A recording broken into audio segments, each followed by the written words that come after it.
In 2025's first episode of the year of Bookie and the Bettors, we're going to take a look at the division titles and the number one seed in the NFC. The AFC, we're going to take it from the top because I just had my phone ring. Okay. In the first episode of Bookie and the Bettors 2025 edition, we're going to look at the division titles and the number one seed in the NFC up for grabs, the AFC's last wild card playoff spot, MVP awards, one more time, and then the NFL draft. It's about time we take a look at that too. I would just like to say that I have yet to lose a bet in 2025. It's time for the Bookie and the Bettors show, live from Baldini's Casino. Beat the bookie. Make every bet count. Reno's number one sports radio show is now on streaming platforms. Now, introducing the Bookie, Rob Kowalski, and the Bettors, Randy Wike and Nick Schulte. Welcome to the very first episode of 2025 of the Bookie and Bettors show. I'm your host, Robert Kowalski, here at Baldini's Casino, joined once again by my colleague and best friend, Nick Schulte. Hey. It is the third day of the year, so I am going to say Happy New Year to you. This is where the statute of limitation ends, though. After the third, can't say Happy New Year if you see someone. That's it. This is the third day is as far as it goes. It's kind of weird saying Happy Year. Yeah, it's true. It's just kind of, well, whatever. Here's to a great year. Yeah, touche. How's your record so far this year? Undefeated. Like I said, I haven't lost a bet yet. So. You know, we had a couple of things I wanted to look at. Obviously, NFL related with Week 18. I had a challenge putting up lines this week as a bookmaker here, and many of these numbers. You want to talk about price discovery? We are deep in the heart of it. We got lines that have moved 2, 3. I see a 5-point line move here. Let's take a look here. Nick, as I wanted to take a look at a couple of things. Obviously, the key games are what I wanted to focus on in this episode. I think this is probably the most important here as we look at the games here on Saturday the 4th and Sunday the 5th. But from the very, very top, the things that we should know are what have happened in basically the last month. Okay. And it's really, really been, let's just call it a high water mark if we want to take a look at it from a betting perspective. A lot of movers and shakers. Week 17. NFL favorites go 15-1 straight up, 13-3 against the spread. NFL favorites in the past 3 weeks have gone 35-13 against the spread, 73%. Favorites of 6 or more, Nick, are 29-1 straight up since week 13. That's basically Thanksgiving week. Who's the one loser? Yes. I believe the Chiefs. The Indianapolis Colts. Yeah, that one. Who lost to the New York Giants. Obviously, the Giants just don't want to have the first overall pick in the draft. We'll get to that as well. Can we talk about that for a second? Because, do you actually – I know people talk about it, but do you actually believe any coach out there is at that level would throw a game? No. No. Players, no. Yeah, you coaching staff, no. I'm sorry. I've never played at a super high level, but I like winning. And I would imagine to get to where you are, you love winning. You love winning. And that thought of losing, no. Not just, who cares if we get the first pick or not? Completely agree with you 100%. I'd rather win 100%. No one's looking, and that's exactly what I think the quotes were from Drew Lock. Yeah. He basically said, hey, we're here to win games, basically. Yeah. And we get paid to do a job. Thank you. Come on, do That's it. kind of what it's all about, and I can't blame him, I guess, if you put it in that perspective. I feel it's just talking points for our ESPN hosts. From a betting perspective, though, that does break itself down. So we talked about the favorites of 6 points or more. Favorites are now, since week 13, 61-16 straight up. That is almost 80%, Nick. The trend is your friend. What a stretch for the public. Let's move to the game that I really wanted to focus on for a little bit here, get a little chunk of slice here for our listeners, Nick. The NFC North title. It looks like it possibly was going to be the best division. We talked about a month ago about who's picked the fraud here, and no fraud ever really came out among those three: Green Bay, Minnesota, Detroit. it's definitely lived up to expectations is what I probably would like to say here. So we head into Week 18 with one contender that was projected to be competing with the Kings of the North, that being the Detroit Lions, and now here's the Vikings that no one saw coming. Mm-hmm. We had some of my colleagues offering up Sam Darnold to win MVP up to like north of 200 to 1. I laughed. I'm like, we're never you gonna put that in as just because he's a quarterback and you got to list all the quarterbacks. Sure, why not? Made kind of a good run, Nick. He did. I mean, like you said, nobody kind of saw they were the sleeper team of the year for sure, and I like them on Sunday night. I mean, I've never shied away from my feelings in the Vikings, and I love the, how they get out there and they're aggressive and they're going after it, but it's law of averages, right? And you only so many times you're going to go for it on those 4th and 1s, 4th and 2s, and you're going to get burned. Yeah, you're going to get burned, and come playoffs, they're going to get burned. The Vikings, you're absolutely right. So they're on a heater. They've won 9 straight. They just beat Green Bay 27-25. Minnesota pretty much dominated for most of the long stretch. The Lions have now become a case study in resilience. 12 of the last 13 games they've won, despite having many key starters on injured reserve. Most of those players are on the defensive side. Some will return in the postseason. The problem is, Nick, the Lions could use most of them in this contest.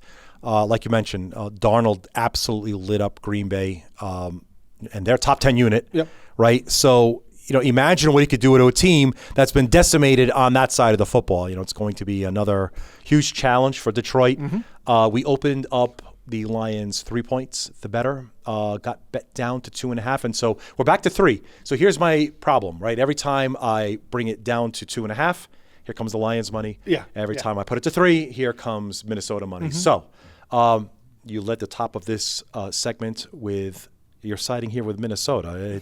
Any other possibilities here that I could possibly interest you in? Do you think this team is going to win this game outright, Minnesota? I think, my money is Minnesota money line on this one.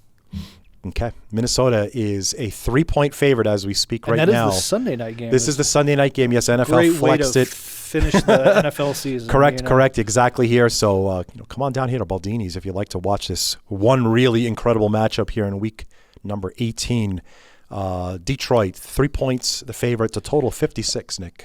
So how important is this game to either? I know they're going, but I mean, as far as, they're not going to win. I guess they could win home field in number 1 seed. That's absolutely correct. Okay. Yeah, that's why this is the everything. I take it back. AFC, NFC. Number 1, so number 1 seed is exactly what we're playing for here in this matchup. That is basically the storyline here, beyond the fact that both of these two incredible franchises are facing each other in the last game of the season. It just so happens to be that the winner ends up getting NFC, home field throughout. Mm-hmm. The loser, the 5 seed. Yeah, that's Talk a pretty about big swing. Precipitous, as they say. Very big swing. Very big swing. Studying for your SATs is a good word there. It could be way out of right field here, but this 56 seems way too high in this contest. But again, it's the Lions, so who knows. But one would assume, because you at this point you just need a win.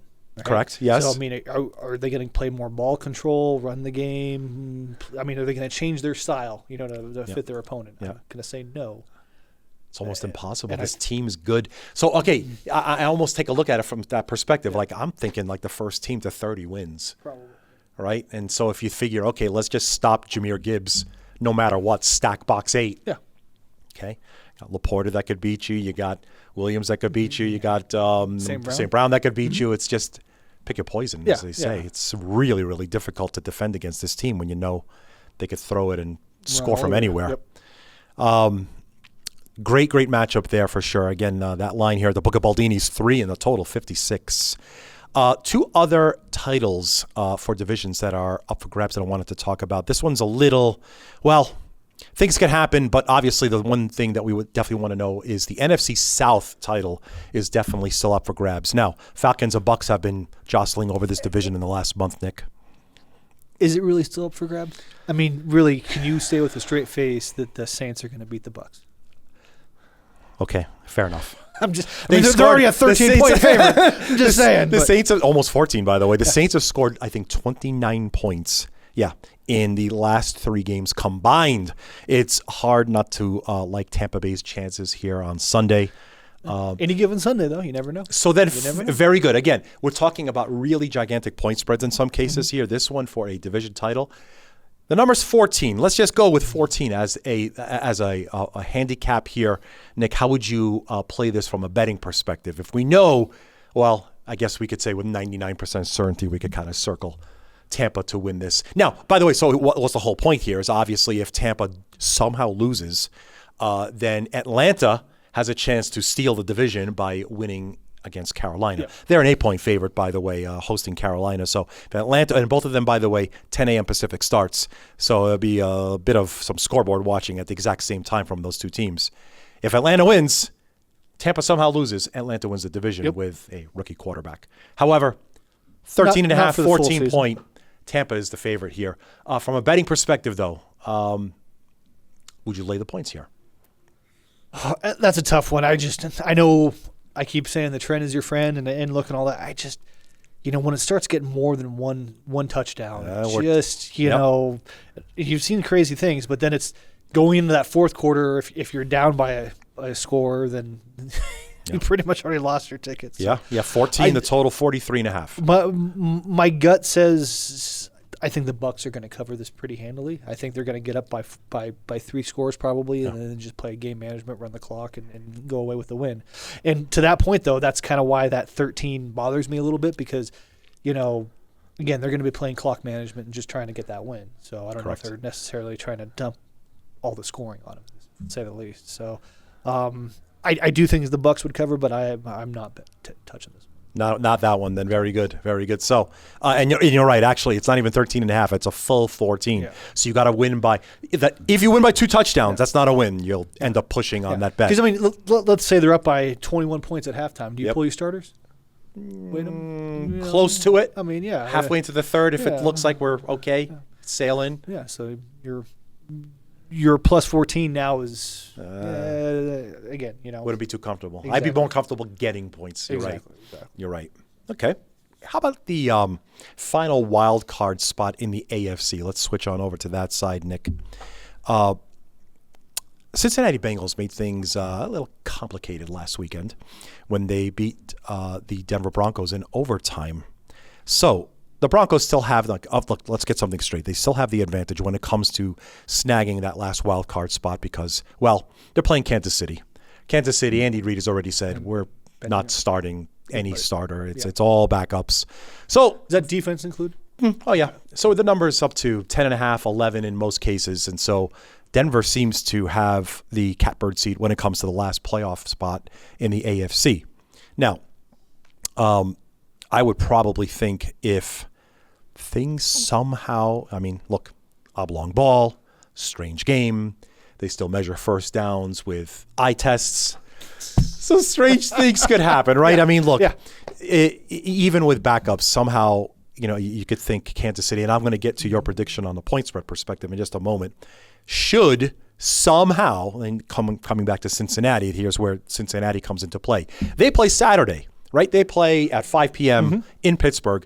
We opened them up as a 1.5-point favorite, got up to 2.5, and it's kind of just been dancing between that same number of 1.5 to 2.5 pretty much all week. Yep. Pittsburgh really don't have much to play for here, but however, should Cincinnati win, and let's say they do, right? Now, they've taken care of what they need to. Let's say Denver loses, and then Miami, who has a gimpy quarterback. Tua Tagovailoa is very questionable with a hip injury. He may not play, so it's currently baked in. They are a 1-point favorite in New York against the Jets. Let's just say Denver loses and Miami loses, but Cincinnati wins. The Bengals make the playoffs. There, I've unraveled it for you. For all of you wondering how Cincinnati somehow makes it in, they've been on a heater, and now they could get rewarded. And just not to get off topic, but how would that impact your MVP race? Thank you for asking. I do think that we really need to discuss that as well. So let's play that into the math. And by the way, so just while we're taking a look at this game right here, Cincinnati-Pittsburgh. Cincinnati all day long. Stop. Yeah, You're not even going to give Pittsburgh a moment's thought here? They're on a roll. They know what they need to play for. I yes. mean, you have arguably the best quarterback in football right now. From a passing perspective. So even if I press the accelerator all the way down and it gets rid of 2.5, you'd still lay 2.5. Yeah. Okay. All right. Very good. Now let's If go. it got above 3, I'd start thinking about it for sure. But Okay. I think it'll be a field goal game, and I just think the Bengals, they know what they're playing for. And a Saturday night game, kind of in prime time, so to speak. I think they're coming out to play. They know what they need to do and handle their business. Fine. Okay. So then let's just go. And again, all of it could be, crying over spilled milk, but let's go from the betting perspective again. Big numbers. Kansas City catching 11. So I wanted to just kind of close the loop on this particular complicated scenario here of the last AFC wildcard spot. Denver laying 11 at home to Kansas City, who's probably playing their B team from the opening bell. Laying or taking points? Taking the Chiefs. I'll take the Chiefs with the points. You're hysterical because Kansas City hasn't covered, I think, all year. They sure win, but they can't cover. But here we are in a because they're getting upside points, down world. Yeah. Kind of an incident. Okay, got it. Okay, so catching the points, you will take it. Even at plus, what's the money line? Plus 450? Oh my goodness. Yeah, Yeah, just look at this. If you had to kind of bet away if you had to make a bet for the Bengals making the playoffs, you can take Jets money line, you can take Chiefs money line, and then the Bengals laying the points. Laying a nice little payday. So. Nicholas Schulte. I've seen weirder stuff happen, and I feel like sometimes if the you NFL, don't punch this ticket, I'm just betting it. for I'm betting S's and G's. I'm betting it. I got the. Call it Burrowmania. That's a great ticket. Just trying to think out loud, like how much that would pay you. So you're saying yes, $450. Let's just call it 4 for easy math. Mm-hmm. Jets, even. It would be basically even money. So add a multiplier, so 8, and then you add on another 1.9. You're looking 17 to 1. Yeah, on a 3-teamer. On a 3-teamer, just to say Cincy makes the playoffs. Mm-hmm.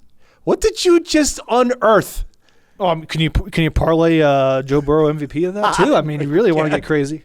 Okay, come on. Let's go to the MVP because a very good point. He has had a wildly incredible season. Now look, the race has kind of been, two dogs. It's Buffalo quarterback Josh Allen. It looks like, with the win that he had in Week 15 against Detroit, which was bonkers.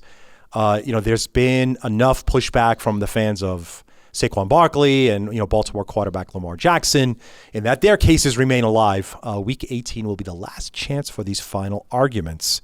Nick Schulte, if Baltimore, even in the first half, Lamar Jackson gets his reps in, does his thing, stays healthy, and has himself a good start. Josh Allen comes out, does what he needs to do. It's a short point spread, but obviously he says he's not sitting, right? Yeah. Let's say he has play one series. a good first series, right? And then obviously, Saquon Barkley, well. We'll get to that one in a second. Okay. Burrow, you're going to get heavy odds. 10 to 1, 11 to 1 right now as we speak. Can I interest you in a double digit and in this last possible? You understand he needs to absolutely just light it up like nobody else's business. Hey, anything could happen. It's any Sunday. The guy's had a great season. He is, as far as passing quarterback, and I can't think of a better quarterback in the league right now. With that said, though, it's really, in my opinion, it's Allen's trophy to lose, right? And you just look at what he's done and consistency and the fact that he's just so dynamic with He beat you with his arm, beat you with his legs, beat you with his play calling. He could just and the guy's a head first, lead by example kind of guy, and I think he's really rallied that team behind him.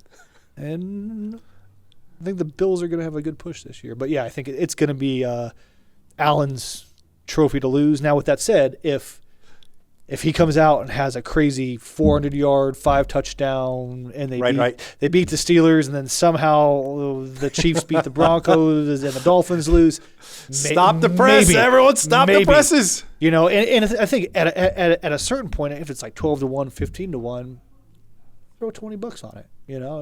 As a what if. Just kind of like the path, the parlay of the Bengals making it to the playoffs. That I just said. You just said what if, and I can't help but to think from my cinematic perspective, You know, Josh Allen had himself quite the year the moment he started dating Kate Bishop. Oh, no, Kate Bishop's the name of the character. Haley Seinfeld. There. See how that all works out? Yeah. Love conquers all, Nick. Yep. Okay, so we covered a lot there in a short amount of time. I'm glad that we covered, of course, the game of the week. Again, at Book at Baldini's, it's Minnesota. It's Detroit. It's the late Sunday game. We got the Lions as the 3-point favorite there. We talked a little bit about the last wild card spot in the AFC with Cincinnati's possible chances. The number 1 seed in the NFC, of course, is going to go between Minnesota. And, of course, if the Lions win, they lock up that seed. And then if we took a look a little bit at the NFC South and that possibility there, we talked about the Super Bowl and then obviously the MVP. Now, the last little nugget here before I take a quick look at the college football playoff. Saquon Barkley, well, according to everything that we've been reading, he had a shot at history. Is it enough? Isn't it enough, Nick? Can't you just say, you had a great season? Just don't get hurt. You don't have to play. I don't know. I mean, and the only thing that I can think about in the back of my head is, when that record was set, it was only a 16-game schedule, not a 17-game schedule. Okay. And yes, Barkley's done it with less than rush attempts, but you're going to have that asterisk in there from some people, I think. Okay. And does that play a factor in it? I think maybe a little bit because, anybody, what is your rush yards per game? Still can't get that. Still don't have that record. So, but the fact that you got a chance to set the record against the team that kind of gave you the shaft, I feel like there has to be an awful lot of something going on there because it just doesn't. Or like you said, maybe they just say, hey, we're sitting him, and then come Sunday morning, he's active. The cape is going on. So here he comes. From a bookmaker's perspective, how pissed off would you be at that point? Yeah, I would be very, very angry. It wouldn't be. It would not be minus 3. It would not be the first time as well. Oh, yeah. That we've gotten information and then suddenly I have to find out what's the real information from all you wonderful sports bettors as I start to see the ticker start to blow up. I'm like, why is everyone betting this side? Yeah, what's going on? What's happening? What do they know hey, that Chad, I don't? do you mind taking this game off the board for a little bit while we figure out why we keep getting limit bets? Yep. It's so true. Well, look, for that matter, let's just say he started and he broke it. Mm-hmm. I don't want to hear anything about number of games because you know what? As a matter of fact, then if that's the case, then let's take away all of the awards from the lifelong cheater that played for Pittsburgh and San Francisco in baseball. I'm not even going to mention his name. Oh, you mean the guy that's statistically the best baseball player? Yeah, the guy that also is holds every filled with as many. Okay, another topic. Be for good or day. be good at it. I'm just saying. So that's the story on Saquon Barkley. Look, I mean, clearly he's had an incredible season, but it was probably a testament to not only his incredible ability, but the offensive line around him, the system around him, the great talent on the wings. Hurts, we haven't even mentioned Jalen Hurts and all of this and how incredible a quarterback he is. The staff, all of it put together Talk about give him ways to beat you. That team's got a lot of weapons. Not to mention it's always 1st and 9 for them. So it's always 1st and 9 for them. Let me go and fast forward about 4 weeks to the NFC championship, and then I want to touch base for a bit on the college football playoff, Nick. It is the NFC championship game. We've mentioned many a time who the participants are.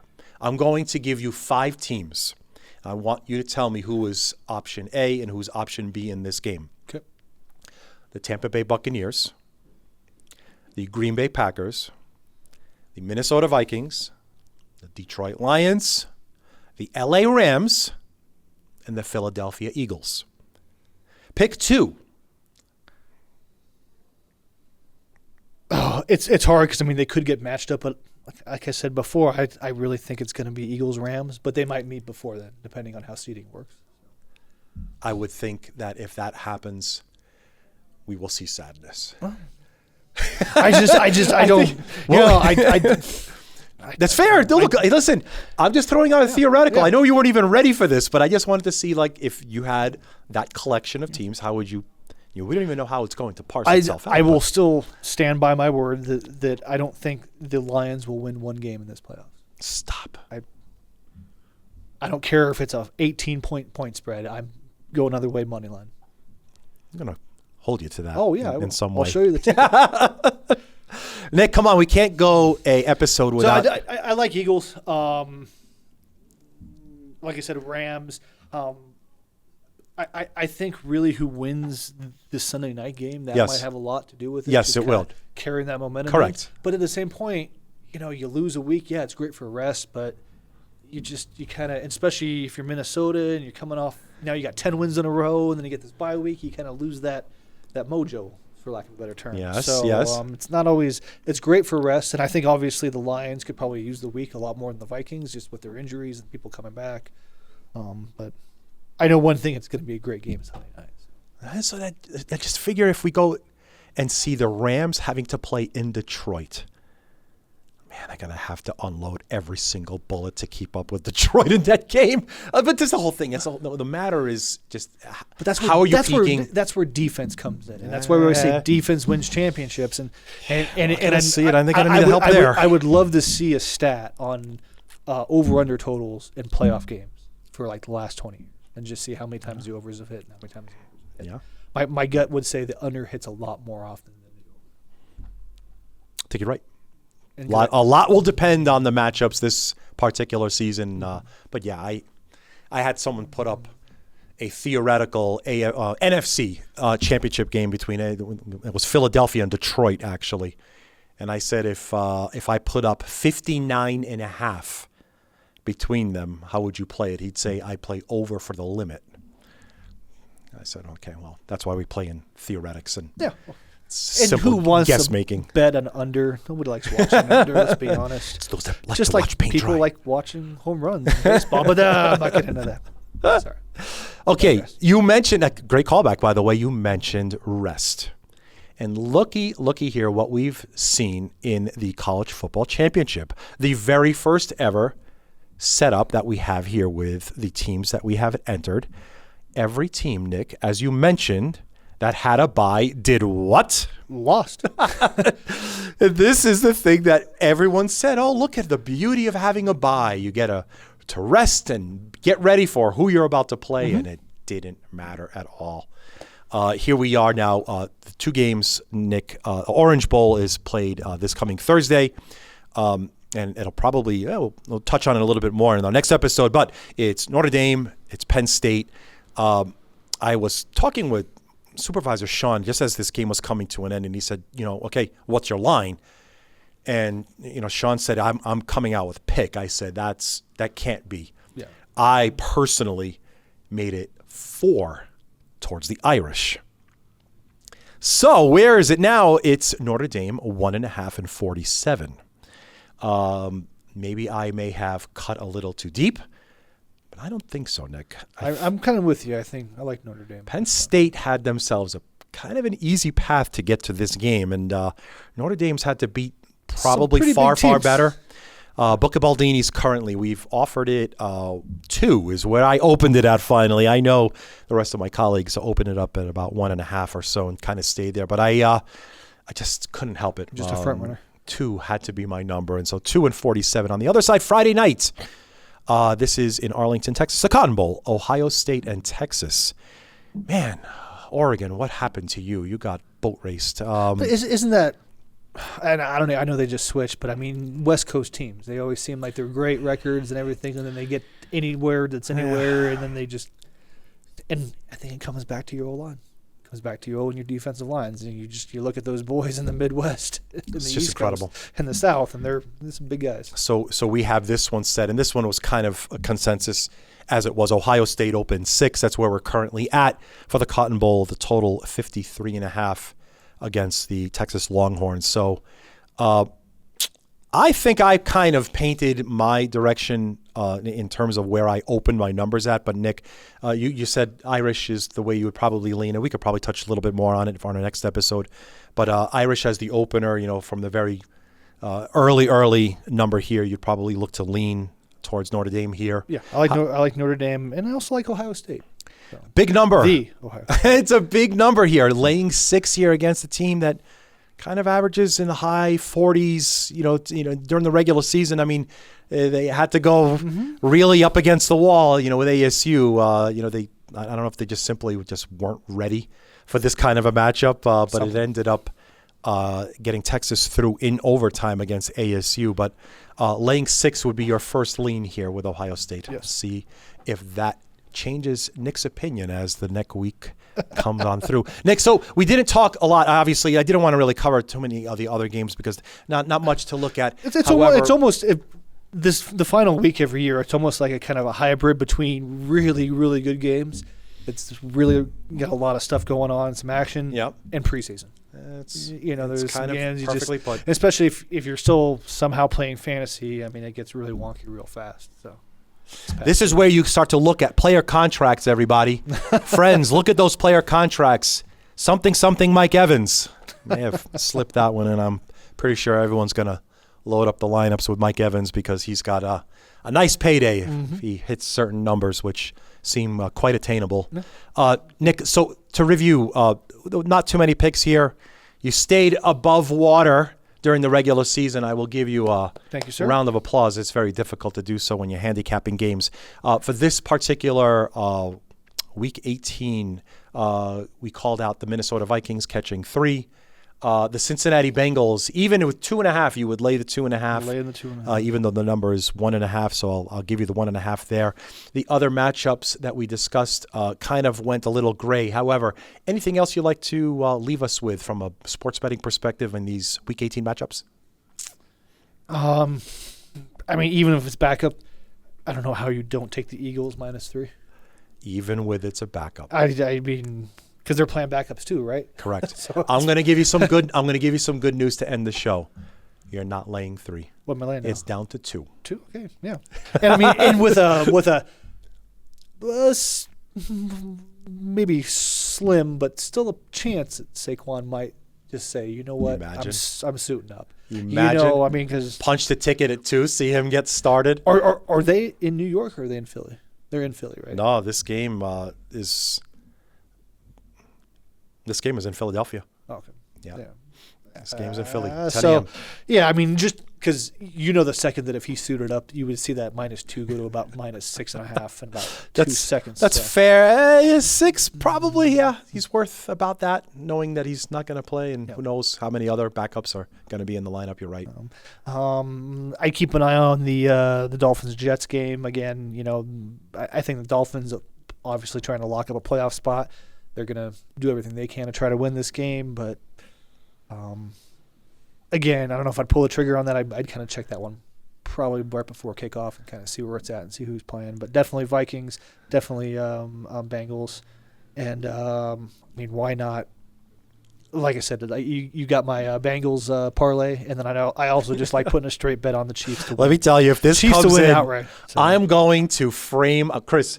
Make a note of that exact moment where he called out that parlay, because if this thing comes in, I'm going to mount that on top of the Mount Rushmore of parlay legs put together just on the fly off of playoff possibilities. Everybody, this again, as I said, it's always a pleasure to be able to sit down here and, talk about sports, and it's an awful lot of fun, and I'm glad that you get to join us. If you enjoy what you hear, thank you so much for joining us on podcasts as you may be driving someplace, or maybe just hanging around the house listening to us here on wherever you get your podcasts, or if you're watching on YouTube. Thank you so much. If you do like what you see and what you hear, don't forget to hit that like, subscribe button so you can keep up to date with everything else that we keep coming out with.